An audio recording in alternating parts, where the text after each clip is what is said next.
और मदरसे में केवल केवल केवल आतंकवादी पैदा होते हैं। मौलाना सुफियान निजामी ने उत्तर प्रदेश के रियासती वजीर रघुराज सिंह के बयान को सियासी हरबा बताया। मौलाना ने कहा कि बुनियादी मसाइल से अवामी तवज्जो हटाने के लिए ऐसे बयान दिए जा रहे हैं। उन्होंने कहा कि इस तरह की बयानबाजी का वाज़ेह मकसद समाज में तफरका डालकर अपने सियासी मफाद को हासिल करना है। देखिए, जैसे जैसे इलेक्शन करीब आएगा इस तरीके की बयानबाजियां आपको सुनने को मिलेंगी, इसलिए कि जिन हजरात ने जनता के बुनियादी मुद्दों को हल न किया हो, उनकी बेसिक मसाइल को जो लोग हल करने में फेल हो गए हों, वो इसी तरीके के मुद्दे आवाम तक पहुंचाने की कोशिश करेंगे जिस पर कहीं ना कहीं बड़े पैमाने पर तफरीक हो सके। लेकिन मुझे हैरत होती है इन हजरात की कम इल्मी पर और इनकी जिहालत पर कि जिस अलीगढ़ मुस्लिम यूनिवर्सिटी को हमारे वजीर आज़म मिनी इंडिया का खिताब देते हैं, जिन मदरसों के बारे में हमारे गृह मंत्री राजनाथ सिंह साहब ये कहते हैं कि हिंदुस्तान का कोई भी मदरसा टेरर एक्टिविटी में मुलविस नहीं है, उन्हीं की पार्टी के अगर लोग उन हजरात के इल्म के और उन हजरात के बयानात से वाकिफ ना हों, तो मुझे हैरत होती है इन हजरात के कम इल्मी पर और इन हजरात की सलाहियत पर कि किस तरीके से इनको प्रदेश के अंदर राजमंत्री का दर्जा दिया गया है। तो ये तमाम तर जो बयानात हैं वो एक सोची समझी साजिश के तहत हैं और जिसका मकसद सिर्फ यह है कि किसी तरीके से आवाम के जहन को बुनियादी मुद्दों से डाइवर्ट कर दिया जाए। और आइए इस पूरे मामले पर बात करते हैं। इस वक्त हमारे साथ सैयद बिलाल नूरानी जो कि सियासी मुबस्सिर हैं, उनसे बात करते हैं। बिलाल साहब, आपका खैर मकदम है। जनाब, उत्तर प्रदेश में इलेक्शन की आमद है और बयानबाजियां अपने उरूज पर हैं, लेकिन क्या ऐसे बयानबाजियों के लिए जगह है इस बार के इलेक्शन में?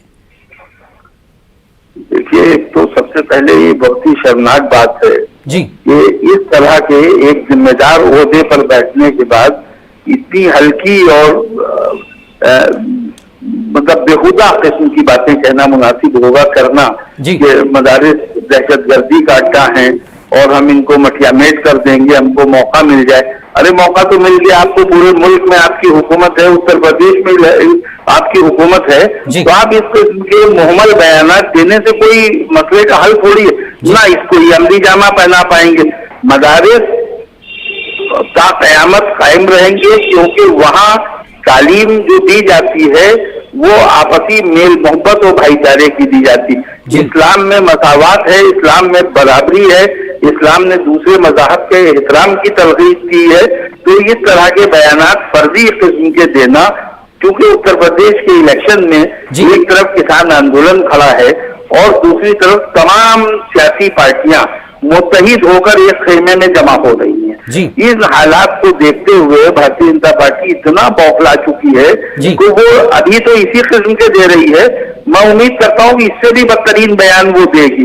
लेकिन जैसा कि आपने कहा कि एक तरफ सियासी हलचल एक तरफ से मची हुई है, सारी जो पार्टियां हैं दीगर वो एकजुट हो रही हैं, और दूसरी तरफ बीजेपी के जो लीडर हैं इनका जिस तरह से बयान आया है, एक तरफ ये कहते हैं कि विकास हो रहा है, काम हो रहा है, तरक्की हो रही है।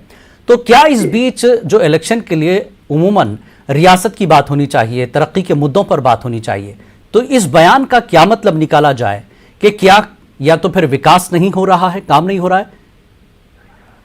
देखिए, उत्तर प्रदेश में विकास तो कहीं नहीं, विनाश जरूर हो रहा है।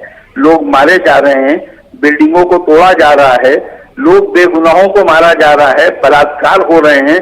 मतलब कल मथुरा हाईवे पे, जो इतनी मुकद्दस जगह है मथुरा, उस जगह पे हाईवे पे रात के वक्त उस शाम एक बच्ची को उठा के और उसके साथ बलात्कार कर दिया।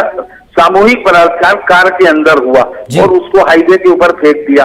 ये उत्तर प्रदेश की हालत है। गृह मंत्री ये कहते हैं कि उत्तर प्रदेश में 12 बजे रात को लड़कियां जेवर पहन के, गहने पहन के निकलती हैं। अरे यहाँ तो हालत ये है कि शाम को 6 बजे के बाद लोग घरों से निकलने में जो पहले जंगल राज हुआ करता था उस दौर का माहौल बन गया है। इस हुकूमत ने इतनी तबाही मचा दी है और सिवाय फिरका वारियत के कोई बात नहीं। किसी का बयान में आपको शीरनी नहीं मिलेगी, सिर्फ जहर सपटता मिलेगा। क्यों इतनी नफरत कर रहे हैं? क्यों मुसलमानों ने क्या बिगाड़ा है? क्यों मुसलमानों से इतनी नफरत है? जी, अजीब बिलाल साहब, एक तरफ जैसा कि सुफियान निजामी ने हवाला दिया कि वज़ीर आज़म नरेंद्र मोदी का जो ख्याल है कि वो एक हाथ में कुरान एक हाथ में कंप्यूटर की बात करते हैं, अलीगढ़ को मिनी जो है इंडिया कहते हैं, और राजनाथ सिंह के हवाले से उन्होंने जैसा कि कहा कि किसी मदरसे में कोई आतंकवाद नहीं है। फिर उसके बाद इस तरह की बयानबाजी का क्या मतलब लिया जाए इलेक्शन से पहले? ये बौखलाहट है, ये संघ की बौखलाहट है, ये संघ के एजेंडे पे काम हो रहा है, क्योंकि इलेक्शन में इनको अपनी हार यकीनी दिख रही है। जो हालात हो गए उत्तर प्रदेश के, इनमें भारतीय जनता पार्टी से जो लोग टिकट मांग रहे थे वो भी हमारे ख्याल में इतने हो गए कि इनके टिकट बच जाएंगे, कैंडिडेट नहीं मिलेंगे, लोग छोड़ के दूसरी पार्टियों में भाग रहे हैं। नहीं, एक तरफ हालांकि उत्तर प्रदेश में तरक्की के काम दिखाया जा रहा है। आज ही आप देखिए एयरपोर्ट का संग बुनियाद रखा गया है जीवर में, और फिर कई ऐसे बड़े काम उत्तर प्रदेश में आसपास में हो रहे हैं। तो इन कामों को क्यों नहीं बताया जा रहा है बजाय इस तरह की बयानबाजी के? देखिए, जेवर के अगर प्राइम मिनिस्टर अच्छे काम कर रहे हैं तो उसकी पब्लिसिटी होना चाहिए और उसको सराहना चाहिए। उसके बजाय ये एक मखसूस तबका है जो उनके किए पे भी पानी डालने की कोशिश कर रहा है और माहौल को बिगाड़ रहा है। ये अच्छी चीज नहीं है। इस तरह से माहौल को बिगाड़ना, भाईचारे का मुल्क है, गंगा जमनी तहजीब का मुल्क है, लेकिन जो माहौल बनाया जा रहा है ये मखसूस एजेंडा है। ये हार को तस्लीम करने के बाद ये किया जा रहा है। जी, बहुत बहुत शुक्रिया बिलाल साहब, न्यूज़ 18 उर्दू से बात करने के लिए। बेहद शुक्रिया, आपने बहुत तफसील से रोशनी डाली के वाकई